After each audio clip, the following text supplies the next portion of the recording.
नमस्कार। आज अपन बात करेंगे how to blood pressure measure. Blood pressure BP को कैसे मैनेज करना है, ये आप लोगों को सबको आना चाहिए। सारे लोगों के घर में बीपी का मशीन है, हॉस्पिटल में भी बीपी चेक करते हैं, कार्डियोलॉजिस्ट भी बीपी चेक करता है। पर एक रिसर्च में पाया गया है कि यदि आपने सही टेक्निक से बीपी चेक नहीं की तो आपके बीपी चेक करने का कोई वैल्यू नहीं है। जो घर पे लोग चेक करते हैं ज्यादातर मोस्टली जो है वो रॉन्ग मेथड से चेक करते हैं। हॉस्पिटल में कई सारे नर्स डॉक्टर जो है वो भी रॉन्ग करते हैं।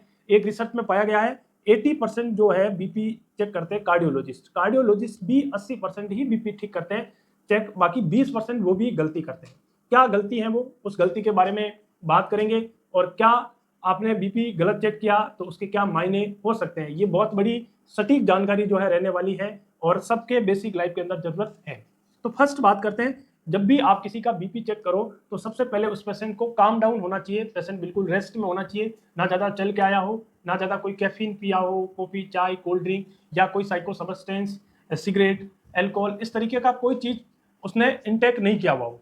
इस बात का ख्याल रखें। कई बार लोग चल के आते हैं फिर एकदम से बीपी चेक कर देते हैं। कई लोग है ना चल के आके घबराते हैं फिर बीपी चेक करते हैं, फिर घबराओगे चल के आओगे तो बीपी बढ़ा हुआ आएगा, तो उसका कोई मतलब नहीं है। आप 10 मिनट शांत बैठे, यदि आप ओरली टॉलरेंस कर सकते हो थोड़ा सा आप पानी पिए, ठंडा पानी पिए 1 गिलास, उसके बाद में रेस्ट करें, उसके बाद में बीपी चेक करें। तो ये एक सबसे बड़ी जो गलती है, जब भी आदमी थोड़ा पैनिक होगा घबराएगा चलेगा तो उसी वक्त जो बीपी चेक करेगा तो उस वक्त जो है बीपी का फॉल्स वैल्यू आएगा। तो आपको बैठ के बीपी चेक करना है। फिर आपका बीपी चेक करते वक्त एप्रोप्रिएट कप का साइज होना चाहिए। जो अपन बीपी में कप लपेटते हैं ये एप्रोप्रिएट साइज होना चाहिए। अडल्ट का है तो अडल्ट के हिसाब, पेशेंट बहुत ज्यादा ओबेज है तो ओबेज के हिसाब से अलग अलग एज के अकॉर्डिंग अलग अलग उसका बीपी कप का साइज होना चाहिए। अब फिर बीपी कप को आपको रैप कैसे करना है, लपेटना कैसे है। आपको बीपी कप में जब भी आप लपेटे दोनों ट्यूब जो है वो आपके सीधे हाथ में होना चाहिए और उसको ना ज्यादा टाइट करें और ना ज्यादा लूज करें। आपकी इजिली 2 फिंगर जो है वो इंसर्ट हो जानी चाहिए। इस बात का खास ख्याल रखें। यदि बीपी कप का साइज छोटा है तो आपकी बीपी जो है वो यदि छोटा है तो हाई आएगी, फॉल्स रॉन्ग आएगी और हाई आएगी। और बीपी कप यदि लूज है तो आपका बीपी जो है अगेन जो है वो रॉन्ग आने वाला है। तो इस दोनों शर्तों के अंदर जो है आपको विशेष ध्यान रखें।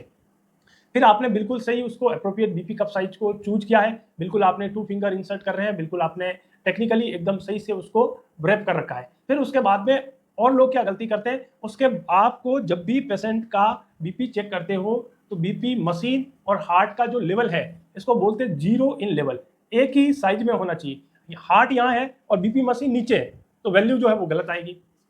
बीपी मशीन ऊपर है हार्ट नीचे है तो उसका वैल्यू जो है गलत आएगी। इसलिए आपने कभी हॉस्पिटल में विजिट किया होगा तो एक ऐसी स्टूल आती है, उस स्टूल को अपन चक्री घुमाते हैं, उसको थाली जैसा उसके ऊपर होता है और उसको एडजस्ट किया जाता है ऊपर नीचे। आपने सुना होगा वो स्टूल इसलिए है कि जब डॉक्टर साहब उसका बीपी चेक कर रहे हैं तो वो स्टूल उसके अप्रोप्रिएट साइज के अकॉर्डिंग जो है अप एंड डाउन कर सकते हैं ताकि जो जीरो इन है उस लेवल पे आ जाए। ये भी लोग बहुत सारा ज्यादा गलती करते हैं, इसको भी फॉलो नहीं करते हैं। फिर आपको उसको जब उसके अंदर जब आपने स्पिग्नोमैनोमीटर या एरोमीटर एनीरॉइड मीटर जो है आपने प्रयोग किया है तो आपको एकदम से उस बलून को नहीं इन्फ्लेट करना है। आपको एकदम से बीपी कप को इन्फ्लेट नहीं करना है, आपको स्लोली इन्फ्लेट करना है। आप जैसे मान लीजिए 200 पे आपने इन्फ्लेट कर रखा है, 200 पे जब आपने इन्फ्लेट किया है तो आपको जब वापस डिफ्लेट करते हो, जब उसमें से हवा निकालते हो तो कंट्रोल मैनर के अंदर जो है आपको उसकी डिफ्लेट करना है। और डिफ्लेट करते वक्त आपको स्पेसिफिक इस बात का नॉलेज होना चाहिए, 1 सेकंड में एक ही बार, 1 सेकंड में एक ही बार जो है उस मर्करी का लाइन जो है वो नीचे आना चाहिए। डॉक्टर या नर्सिंग स्टाफ को मैंने देखा है वो करते हैं, एक ही बार में डाला निकाल दिया और चेक किया कि बोला बीपी ठीक है। तो बिल्कुल टोटली ये बात रॉन्ग है, ऐसे बीपी चेक नहीं होता है। आप जब 1 सेकंड में एक बार उसको डिफ्लेट करें और धीरे धीरे डिफ्लेट करें। आप पेशेंट के इस क्यूबोटल आर्म पे जो है स्टेथोस्कोप लगा के रखें और इस स्टेथोस्कोप को आप जब से ही नीचे डिफ्लेट करोगे तो उसको बोलते हैं कोरोस्कोप साउंड।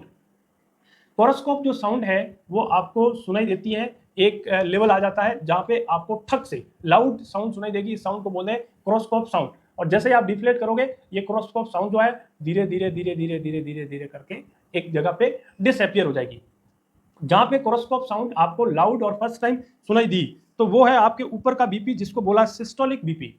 और जहां पे साउंड खत्म हो गया उसको बोला डायस्टोलिक बीपी, जो है नीचे का बीपी। नॉर्मल जो ब्लड प्रेशर होता है ऊपर का सिस्टोलिक होता है 90 से लगा के 140 mm ऑफ एसजी और नीचे का होता है 60 से लगा के 90 mm ऑफ एसजी। इस वैल्यू के बीच में कोई वैल्यू आई है तो आपका जो ब्लड प्रेशर है बिल्कुल ठीक है।